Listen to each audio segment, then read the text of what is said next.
তেলাপোকাকে জম্বিতে পরিণত করা বোলতা।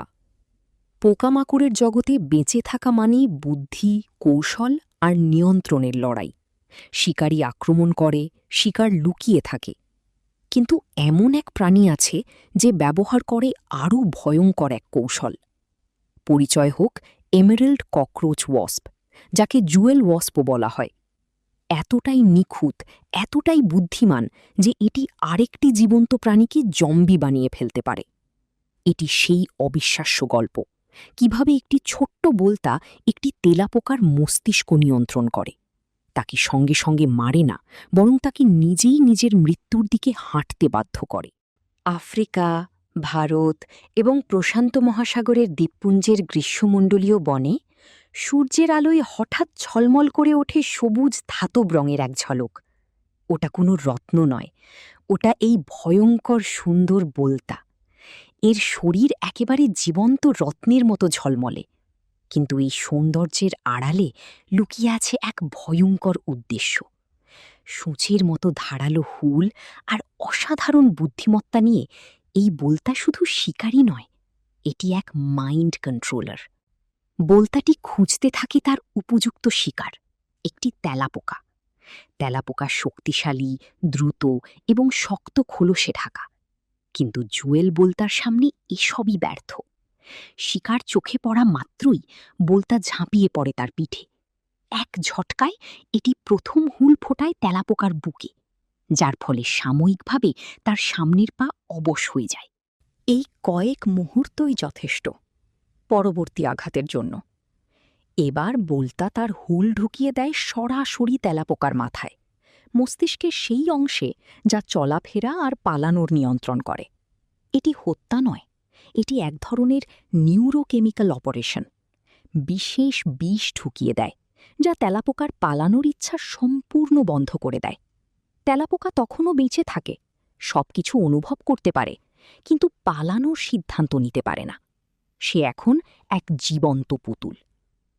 এখন বোলতা তেলাপোকার একটি সুঁড় ধরে এবং তাকে টেনে নিয়ে যায়, ঠিক যেন কুকুরকে দড়ি দিয়ে হাঁটানো হয়। জম্বি হয়ে যাওয়া তেলাপোকা শান্তভাবে অনুসরণ করে, এক পা করে। সে জানেই না সে এগিয়ে যাচ্ছে তার নিজের কবরের দিকে।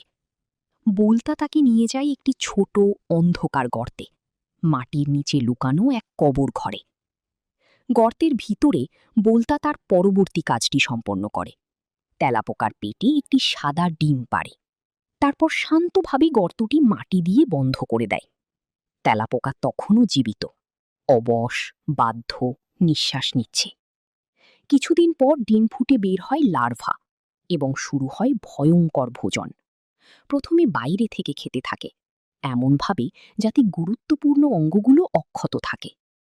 এরপর ধীরে ধীরে ঢুকে পড়ে তেলাপোকার শরীরের ভিতরে, ভেতর থেকে তাকে জীবন্ত খেয়ে ফেলে।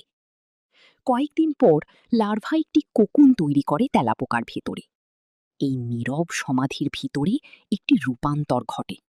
একটা কুঁচকানো লার্ভা থেকে জন্ম নেয় একটা নতুন প্রাপ্তবয়স্ক বোলতা, ঝলমলে, ধাতব রঙের, এবং আবারও প্রস্তুত এই চক্র চালিয়ে যেতে।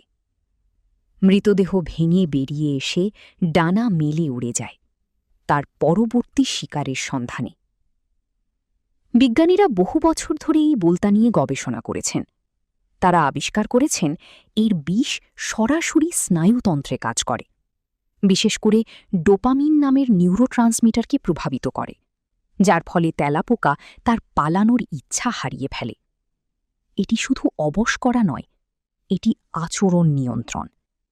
প্রকৃতির সবচেয়ে নিখুঁত মাইন্ড কন্ট্রোল উদাহরণগুলোর একটি।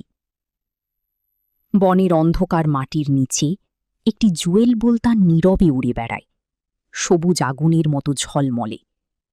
তার শক্তি নয়, গতি নয়, তার অস্ত্র হল নিয়ন্ত্রণ। এটি আমাদের মনে করিয়ে দেয় প্রকৃতির ছোট্ট কোণেও জীবন আর মৃত্যুর খেলা কতটা অদ্ভুত আর ভয়ঙ্কর হতে পারে।